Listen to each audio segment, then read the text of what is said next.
Breaking news. Tensions in East Asia have reached a critical point, capturing the world's attention and dominating headlines across the globe. In a dramatic turn, Tokyo has released the Chinese fishing captain at the center of the standoff, a move that has momentarily eased a crisis that threatened to spiral out of control and shake the foundations of regional stability.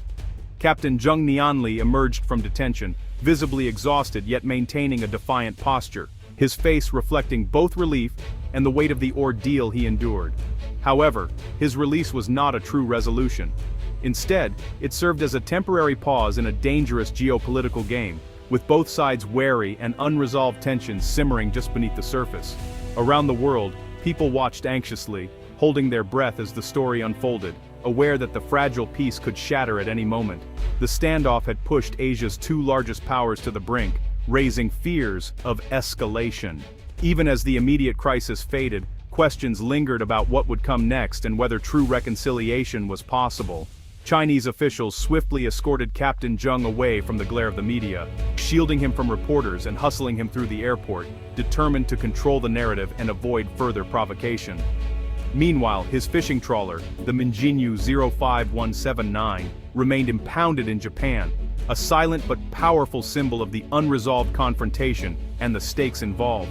Tokyo's decision to release the captain was a calculated tactical move, made under intense international scrutiny to prevent a complete diplomatic breakdown and to buy time for further negotiations. For those on the front lines, fishermen whose livelihoods depend on these contested waters, coast guards tasked with enforcing national boundaries, and politicians facing public pressure, the incident left deep scars and a lingering sense of unease.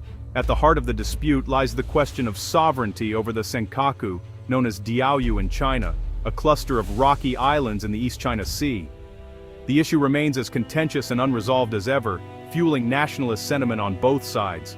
The release of Captain Zheng did not solve the underlying problem, it merely delayed the next crisis, leaving the door open for future confrontations and diplomatic standoffs. The East China Sea remains a volatile flashpoint, where national pride, economic interests, and military power collide, and where a single miscalculation could have far-reaching consequences. As the world watched Captain Zheng's release, many wondered not if, but when, the next crisis would erupt in these contested waters, and what form it might take. For Captain Zheng, the ordeal may be over for now, and he is reunited with his family, but for Japan and China, the conflict endures, casting a long shadow over the region's future. The fundamental dispute remains unchanged. And as dawn breaks over the East China Sea, the region stays on edge, with peace as fragile as ever and the world watching closely for what comes next. The incident unfolded near a small, uninhabited chain of islands in the East China Sea, a region that has long been a flashpoint for tension in Northeast Asia. These islands, though seemingly insignificant at first glance, have become the center of a complex and dangerous geopolitical struggle. Japan calls them the Senkaku Islands, China, the Diaoyu, Taiwan claims them too. Each name reflects a different history, a different narrative, and a different vision for the future of these waters. These islands are more than rocks. They're at the heart of a bitter territorial dispute. For decades, diplomats have argued, and leaders have postured, but the underlying tensions have never truly faded. The surrounding waters are rich in fish, and believed to hold oil and gas reserves. For the nations involved, these resources represent not just economic opportunity, but also energy security and national pride. Control means access to resources and strategic shipping lanes. The East China Sea is a vital artery for global trade, with thousands of ships passing through each year, making the stakes even higher. On February 9, 2026, the Chinese trawler Minjinyu 05179 operated in what it considered traditional grounds. For generations, Chinese fishermen have worked these waters, guided by ancestral knowledge and a sense of belonging. To Japan's Coast Guard, it was an illegal intruder. Japanese authorities see these waters as an extension of their national territory, and any unauthorized presence is met with swift response. Both sides believe they're acting within their rights. Each government insists it is upholding international law and protecting its citizens, fueling a cycle of accusation and counter-accusation. For Japan, patrolling these waters is about sovereignty. For China, it's about historical claims. The flags they fly are more than symbols, they are declarations of intent and identity. The discovery of energy reserves in the 1960s raised the stakes, turning history into fierce competition. What was once a quiet dispute became a high-stakes contest for control and influence. Every encounter is loaded with meaning. A fishing boat is a symbol, a patrol vessel a statement. Each vessel on these waters carries the weight of national pride and the risk of escalation. The area is a stage for a relentless cat-and-mouse game. Patrol boats and fishing trawlers weave through the waves, each maneuver watched closely by the other side. Chinese ships enter, Japan's Coast Guard shadows, and warns them. Loudspeakers crackle with warnings, and radar screens light up with every movement, as both sides test the limits of patience and resolve. Most encounters end quietly, but the risk of miscalculation is always present. A single mistake, a misunderstood signal, could ignite a crisis that neither side truly wants. On February 9th, that risk became reality. What began as a routine patrol and a familiar standoff quickly spiraled out of control. The fragile peace was shattered in an instant. In these disputed waters, even a moment's tension can have consequences that echo far beyond the horizon.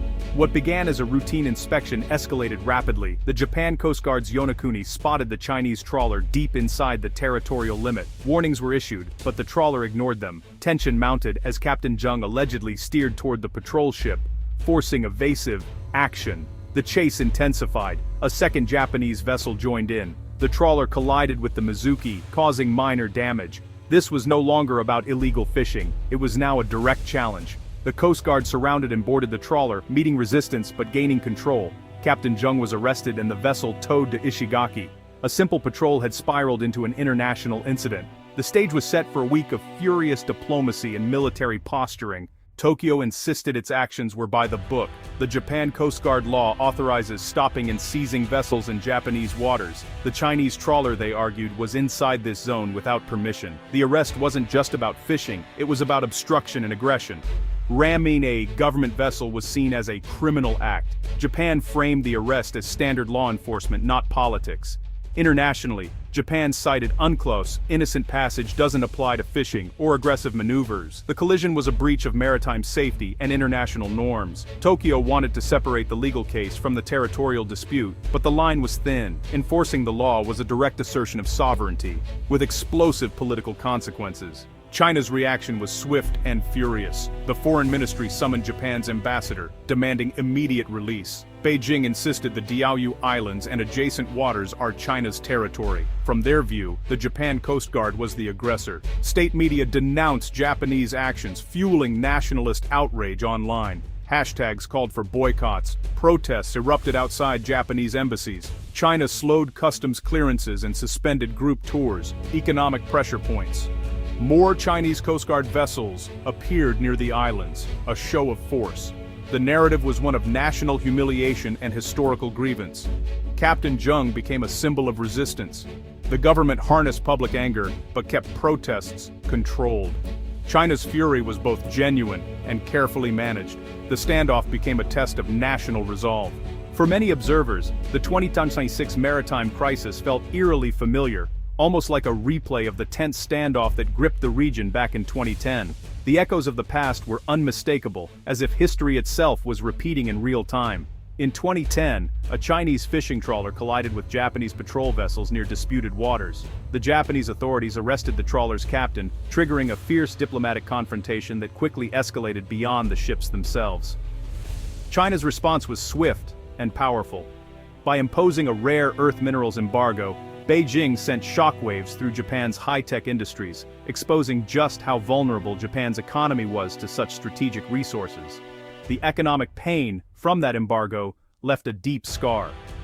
Both governments remembered the fallout, and those memories heavily influenced their strategies and calculations in 2026, as leaders weighed every move with caution.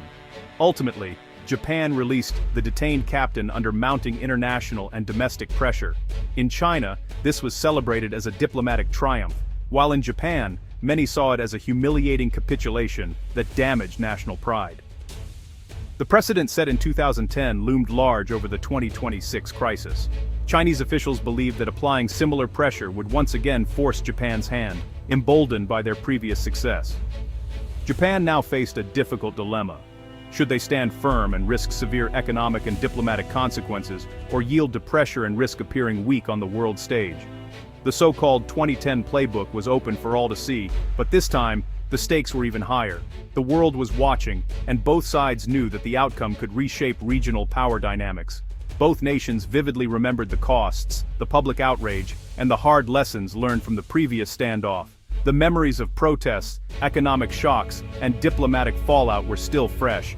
This crisis was about far more than disputed territory. It was a test of national pride, economic leverage, and the ability of both countries to assert themselves on the global stage.